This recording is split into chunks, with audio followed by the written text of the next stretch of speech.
Joel Ssenyonyi mwogezi wa kibiina kya National Unity Platform gwe tuli naye olunaku olwaleero era nga twagala kwogera ku nsonga ez'enjawulo eziri mu ggwanga ya Uganda nga nekisingira ddala byebyo ebadde birabibwa mu mawulire ensonga ez'enjawulo General Kaguta Museveni birabika kati si byangu gy'ali kuba atandise okukola ebitajjansa Mwami Kyagulanyi Ssentamu Robert Bobi Wine ICC omusango gwe yawaayo obujulizi kati nno bwongedde okweyerula ennamusa etuuse ku nnyoge.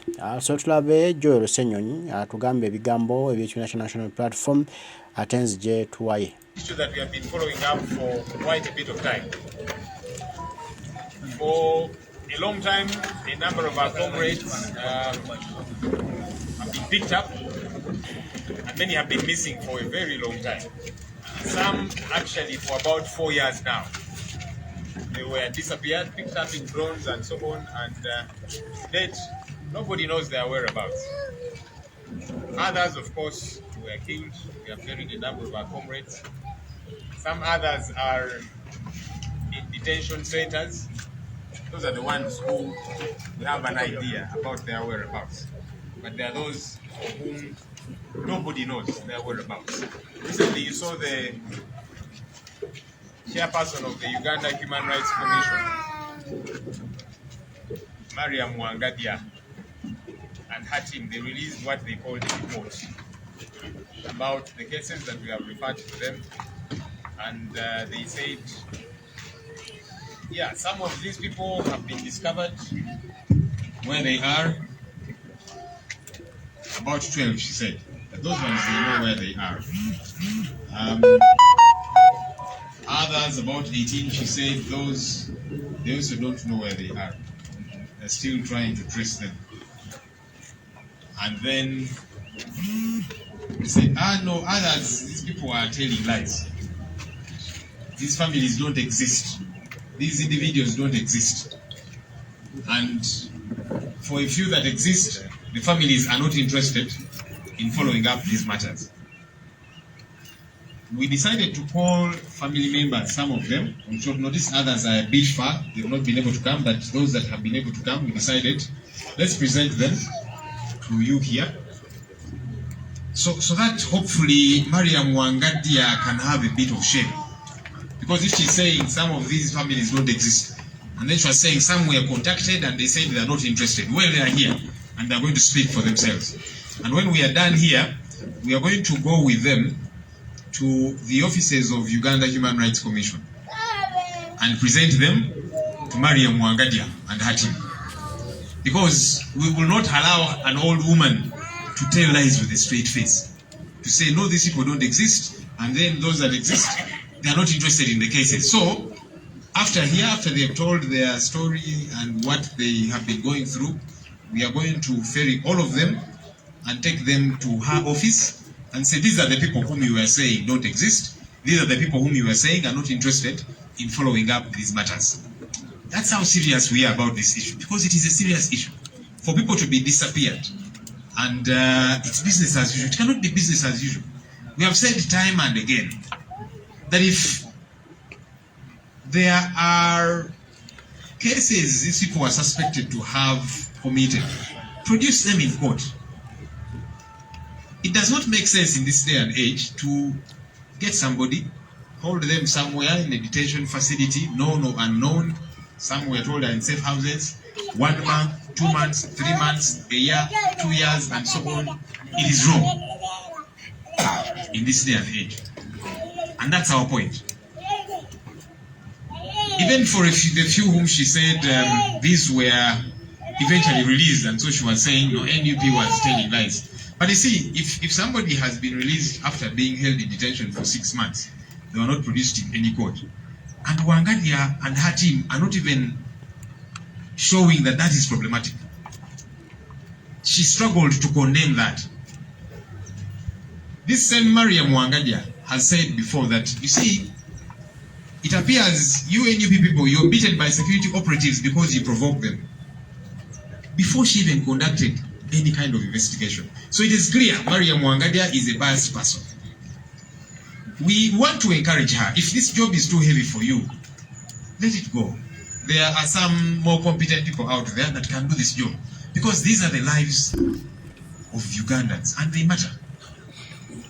And by the way, as we have said time and again, we need to depoliticize this matter. In other words, this matter should cease to be seen through political lenses, because it can happen to anybody. You don't have to belong to the National Unity Platform. I actually want to encourage members of other political parties, especially the NRM. This should concern you. You should not rejoice that those are supporters of NUP who have been abducted and disappeared and so on. It could happen to you. We have seen some NRM fellows who have been arrested and then they cry and say, but you see, we are supporters of Muzei. Why are they arresting us? When institutions break down, when illegality continues to happen unabated, it's a matter of time. Everybody will be affected. We have seen journalists being brutalized. We have seen journalists being kidnapped. The most recent one was Sesanga Bate. Kidnapped. Until there was a lot of noise, then several days later, they released him after holding him illegally. And so no one is safe. And so we are encouraging everybody speak out about this issue. We are encouraging religious leaders speak out about this issue. Because these are people that come to your churches, to your mosques, to your cathedrals. Speak out. Because this is wrong. This is no longer a matter of National Unity Platform. It's a matter for Uganda. We're encouraging cultural leaders. Speak out. Because your leaders, you wield influence. Use your voices. Now, when it matters. Because tomorrow you might regret that you did not speak out before. Let us all speak out. We are encouraging media houses. Let's take this issue as a critical one because it is happening to you as well. So we really are saying shame upon Uganda Human Rights Commission for taking lightly matters of life. Shame upon you. Shame upon you, Maria Mwangade. We hope that you will stand up and be counted and take these matters to be serious. So as the National Unity Platform, we are demanding, number one, the release of all people that have been detained illegally. And that's a legitimate demand that we are making. That all these comrades that have been detained for donkey's years illegally should be released. If you think they have committed an offense, produce them in a court of law. Because you see, the law says you can only hold them in police custody for 48 hours. After that, take them to court. So if you think they have committed any offense, take them to court. Let the loved ones know the whereabouts of these people. Because that's the most disturbing thing. That you're detaining them somewhere and you're saying they're in the hands of security, but their loved ones don't know. The lawyers who should be following up these matters, they don't know where they are. What do you want us to do? We are hoping that this demand will be responded to. We are operating legally. Do not push us to the wall. Because you see, these families are being pushed to the wall. And they are following legal channels. Don't push people to the wall. Twagala okubaaniriza olw'okujja leero. Twabayise ku nsonga enkulu ennyo.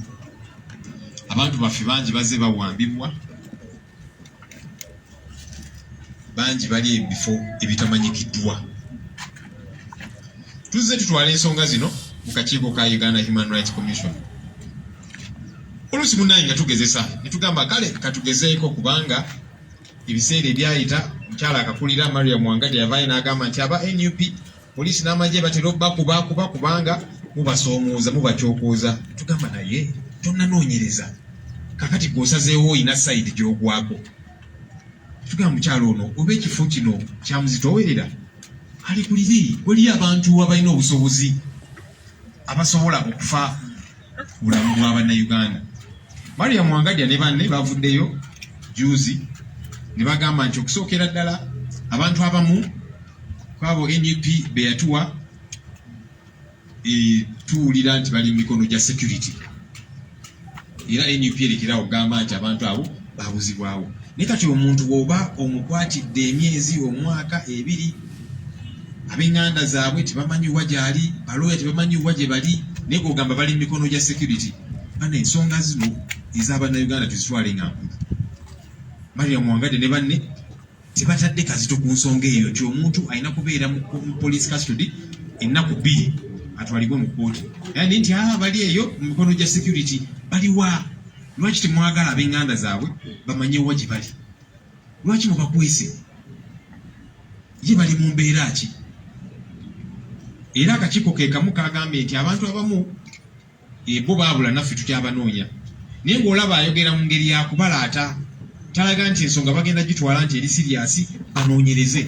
Kubanga bano bannansi tebayinza kubula n'ogamba abo baabula tunaalaba. N'agamba tebalina abamu tetwafuna information ya national identity cards. Nti abamu actually amannya gano siga abantu tebabangayo. Era n'izi family ezo bagamba teziriiyo. N'agamba n'ogamba nti family ezimu twazicontactinga ne zigamba nti omuntu waffe yabula naye ensonga twagivaako. Kakati abantu abo tubaleese leero balabe bababuulire biki bye bazze bayitamu.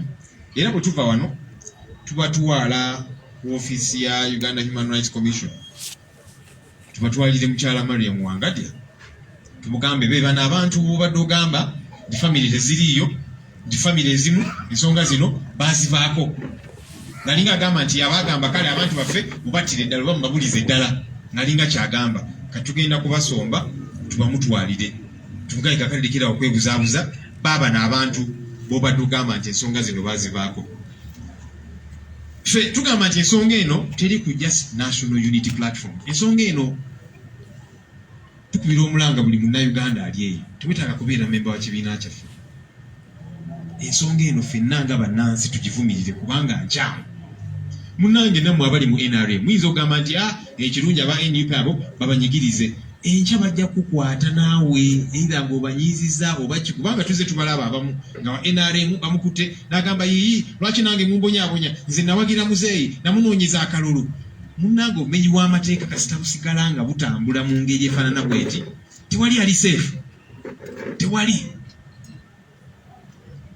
Tuzze twogera tutulugunya abantu kati n'ennaku zino bakuba bannamawulire. Munnamawulire akutte kamera ye, buli kimu kiraga nti ono munnamawulire azze kola mulimu gwe, ne bamukuba emigoba nti. Bannamawulire batandise n'okubawamba. Juzi Sesanga baamuwamba nye olw'okubanga akazito mwateekawo kangi bannayuganda ne bamuwanda ne bamuwamba ono munnamawulire. So ensonga eno tukoola buli muntu ali eyo tugivumirire. Tukoola abakulembeze mu ddiini ensonga eno tugyogereko kubanga kino kikyamu. Abantu babakwata ne babateeka eyo okumala ennaku n'ebisiibo, babatulugunya, ab'enganda zaabwe tebamanyi wa we bali. Ensonga eno tugivumirire mu makanisa gaffe, mu mizikiti gye tubeera eyo. Tukoola abakulembeze b'ennono ensonga eno tugyogereko kubanga muli bakulembeze muyina eddoboozi. Tusaba amaloboozi gammwe ago mugakozese okutaasa bannayuganda kubanga kaakati kino tekikyali kya just National Unity Platform, kya bannayuganda. Fenga National Unity Platform tugamba twagala abantu bano bonna abawambibwa abali gye baterese yonna gye tutamanyi bateebwe. Eyo demand gye tulina nga National Unity Platform. Era ne family zaabwe bali wano nabo bagenda kwogera kintu kyekimu. Abantu bano twagala bateebwe bunnambiro. Watuyinza gamba nti omuntu omukutte kumala omwaka emyaka 2 ali eyo tiri amanyi gyali. Kikyamu. Ate bwe muba muteebereza nti abantu bano bazza emisango, mubatwale mu kkooti. Teeka kye ligamba. Teeka ligamba omuntu muteeke mu poliisi kumala ennaku 2. Oba olina obujulizi mutwale mu kkooti. Ne kati babatereze babatulugunya naki tetugenda kusirika. Era Wangadde ne banno banemulekerawo kubeera n'obuswavu. Zino ensonga tuzitwale nga ziri serious, ensonga za bulamu bwa bannayuganda. Tolinda nawe kikutuukeko oba kituuke ku gw'omanyi w'oluganda lwo mukyala Wangadde awo olyoka oveeyo otandika okunoonyereza. Katusuubire ensonga eno enaatwalibwa ng'eri serious. so kakati abaga nti abantu bano tebaliyo obw'ensonga bazivaako baabano wano ensonga tebazivangako abantu baabwe babeetaaga era nga baba banja. Nina kuyita family zino kupita family mwemu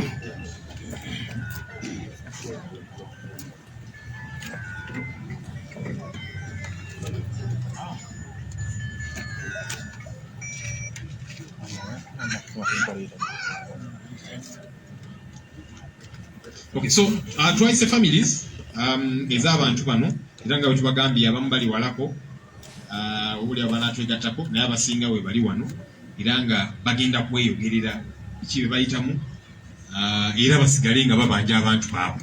Tetwagala mulowooze nti ffeffeka ababanja abantu baabwe ab'enganda zaabwe we bali. Kampite Secretary General ajje asooka ayongereze kwezi ensonga then tuyite abantu bano. General Museveni ne gavumenti ye waliwo ebintu ebibakola nga bya buswavu nga biswaza n'okuswaza nga bagezaako kwejja k'ekifaananyi ekyokuwamba abantu nga bakira amawulire amafu naye ate ne batamanya nti bannayuganda babuufu abo baayitawo dda. Mukyala wange Byayogede Joe ng'alaga nti abantu baawambibwa Nuupu yawaayo nti bawambe bya bulimba tebawambibwangako bwe tebazaalibwanga nako mu nsi tebabeerangamukko n'olwekyo mbu bakomye okuvumaganya gavumenti ya General Museveni. Ebintu ebimu birabanga ebyo by'okusaaga naye nga bya ddala. Bano bawamba abantu baffe ne babatta ne bababuzaawo ate ne babeegaana kubanga baabafaako. Tulabye ne Uganda yaffe ne one day Uganda ejja kutereera ejja kuba free. Byonna babikole byonna babitukole nga bo bamanyi nti bamaanyi nnyo be basinga tewali abenkana era nti tewali abawunyamu era nga bo balowooza nti gavumenti yaabwe terigwa terivaako. Naye nno bakimanye nti gavumenti nnyingi ezizze zigwa nga esinga n'eyaabwe amaanyi. General Gaddafi gavumenti ye yagwa. Bashir owe Sudan gavumenti ye yagwa. Abakulembeze bangi mu gavumenti ez'enjawulo abadde bajja balowooza nti no bo b'amaanyi bo tewali abawunyamu bo tewali abenkana era nti bo bakitiibwa nnyo bakitalo nti tebakwatibwako era tewali muntu yenna asobola kujja gavumenti zaabwe mu ntebe. Gavumenti ezo zigudde ne zisaanirawo ddala era nga tizikyaliwo nga n'omukululo gwe baali balesewo gwe baali bateekawo nagwo gwafa dda gwaggwawo. Kati General Museveni alina mu mutima gwe ekimulimba nti mutabani we ajja kufuga Uganda oba mukyala we oba mukoddomi we ye bw'alowooza. N'olwekyo ayagala atte bannayuganda ateeke akatengo mu bannayuganda abaagala okumuggya mu ntebe. Tamanyi kino kyakola just ayongera kukalubya mitima gya bannansi ayongera kugizitoya kuba oli bw'aba nga badde bulijjo atya okusibwa kati gwe omuwambi omukutte omubuuzizzaawo abuze mini omutima gwe gweyongedde egguma ne famire ezibadde zitya tibannaye muleke bajja kubawamba kasita ogiwambira omwana nga nabo kati emitima giguma bagamba koke kati kuwambibwa kale naffe katugume ng'emitima gyabwe nagyo giguma gifuuka gya jjinja ng'olwazi nga batandika kubanja baana baabwe nga batandika kubanja baami baabwe nga batandika kubanja bakyala baabwe abaana nga babanja bazadde baabwe. Kino nno si kyangu naye okuba nti national platform omulimu guno egukoze kuba abaana abasinga abantu abaabuzibwawo ye baweerera ye bakolera ku bintu ebiri basic ebyetaagisibwa. Ne eyawamba abantu yawamba abawi b'omusolo baalina olw'okuba baamulaga nti bali solidi baagala Kyagulanyi yagaana okubazza ne kiteeberezebwa banjula kuba baafa ne basuula eyo mu mayanja oba ne basuula eyo mu bisegguusi. Ekyo tuli kifuna wanda obujulizi bujja kuvaayo. General Museveni bw'anaaba avudde mu ntebe olwo mulyoke mumanye baani be yatta yabattanga atya era lwaki yabattanga era yabaziika. Byonna bino bijja kuvaayo bino byolaba very very soon. Bannayuganda bategeera amazima gennyini ku General Kaguta Museveni abadde atwembikamu n'alimbalimba ensi so nga ate ye mutemu omukulu ye bwe buzibu lwaki ensi yaffe bonaabona n'abaana baffe kubanga bawambibwa buli olukedde ewatali musango. Kale Joel Ssenyonyi ebigambo bye bwetyo bibadde binyuvu ate nga bibadde mu gguna. N'olwekyo tukwebaza nnyo Joel Ssenyonyi. Mukama Katonda nsaba bankuumire, tujja kuba tuddamu okubyogera very soon. Nze wendi mweraba.